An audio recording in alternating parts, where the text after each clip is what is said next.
bruise. Even though it hurts, I won't show it to you. 'Cause it will ricochet, I won't let it bite. I will look at you and tell you Hello, what's up mga kabakasyon ni Juan?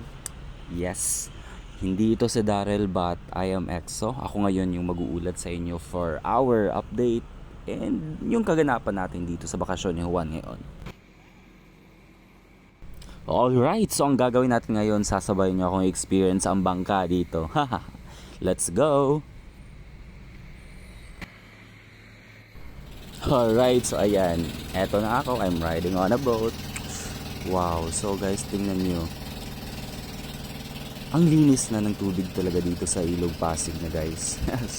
Eto, tingnan nyo yung bangka. Yung tubig, diba?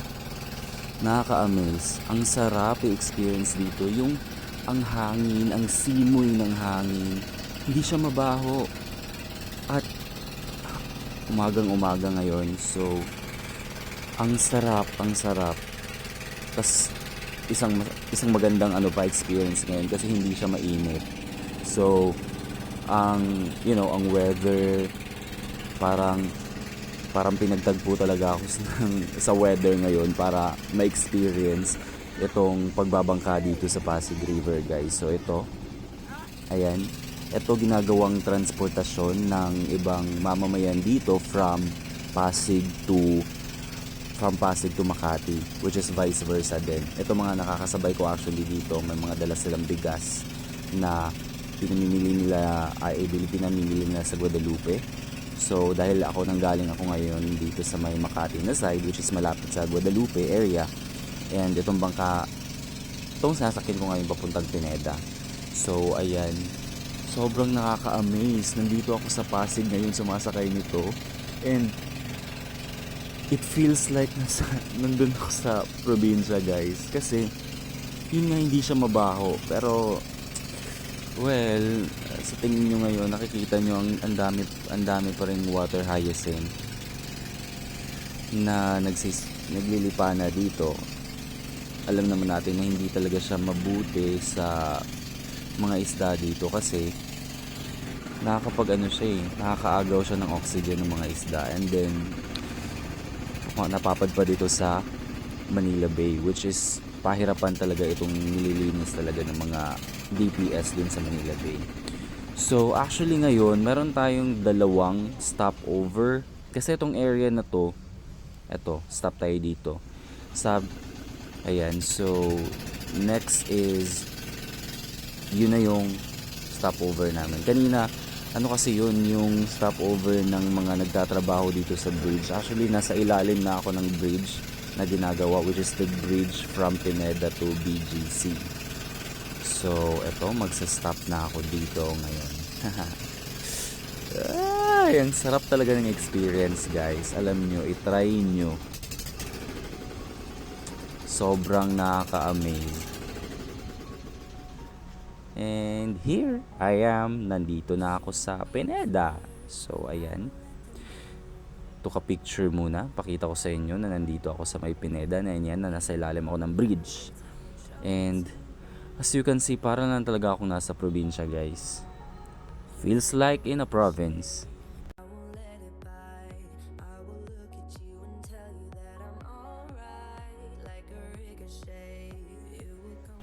So magsa-stop muna ako ng few minutes dito para imuni-muni itong area nito na Pineda para makita nyo. Well, nandyan pa rin yung mga water hyacinth, and guys, para talaga ako nasa probinsya. Ang daming ibo nagsisiliparan. And wow, nakaka-wow lang talaga kasi ang linis na niya. Hindi siya katulad dati na naririnig ko na gaano kadumi ang Pasig, pero guys, hindi na siya madumi at malinis na siya. So ngayon, eto, sakay na ako ulit. Eto guys, nakasakay na ako ulit and pabalik na ako dun sa Makati area, which is dun ako magsisimula pa uwi. So ayan, And pinaprepare na ni Kuya yung bangka ulit, which is nakikita nyo si Kuya sa gilid. May mga water hyacinth kasi sa parang sa makina na kinukuha niya. So I just wanted you to know guys na ang daming kine-question talaga dati kung nakakatulong ba talaga ang boat na ito sa pag-solve sa Manila traffic. Well, actually yes.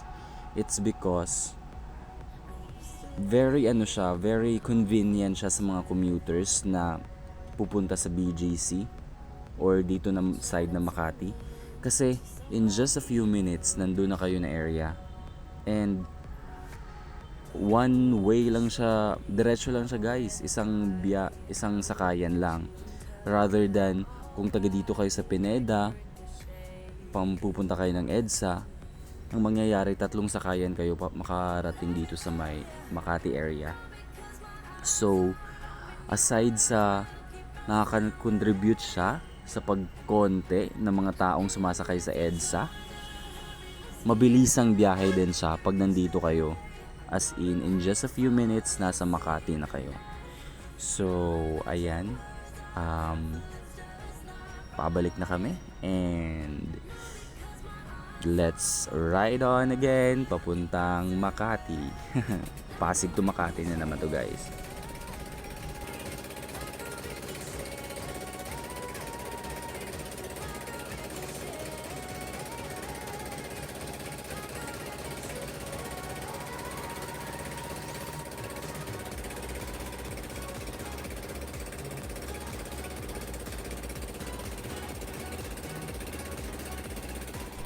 Oh, 'di ba? So, well, nakasakay ako sa bangka ngayon and imagine niyo, 7 pesos lang ang one way, guys. 7 pesos. Kung gusto niyo balikan, 14 pesos.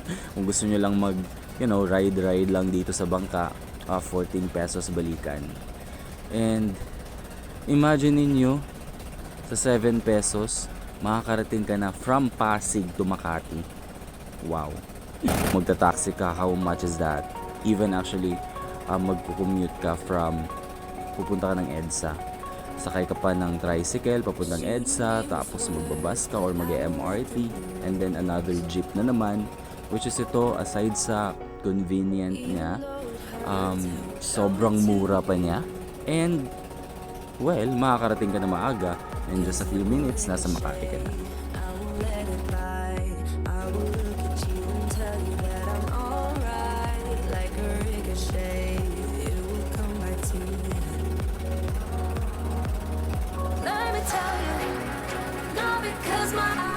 Alright, so malapit na makarating guys. Wow, ang dami pa rin talagang ibon na nagliliparan dito. Ayan, papalapit na ako sa Makati. And thank you so much sa pagsabay sa akin na sumakay dito sa bangka. And yeah, hinihikayat ko kayo guys na itry nyo. Not just because, dahil gusto nyo tumawid or but it's also good actually to experience this because makakapunta kayo agad from Pasig to Makati, and also matutulungan nyo yung mga nagbabangka dito kasi well, pag madaming pasahero, di madami silang makukuha or magiging sasahurin.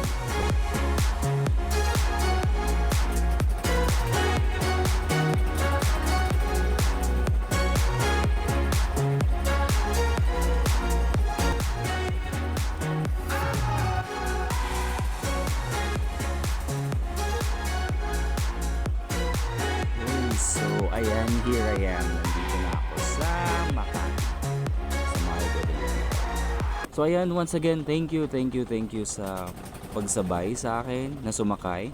At ayan, saan ba aabot ang 7 pesos nyo? Makakapunta na kayo from Makati to Pasig or Pasig to Makati. So, thank you so much guys. And once again, please don't forget to subscribe the channel. Also, please subscribe my new channel, which is ECSO Bisaya. Hopefully you would also subscribe. Thank you so much and bye bye. This is BakasyunNiJuan. Thank you.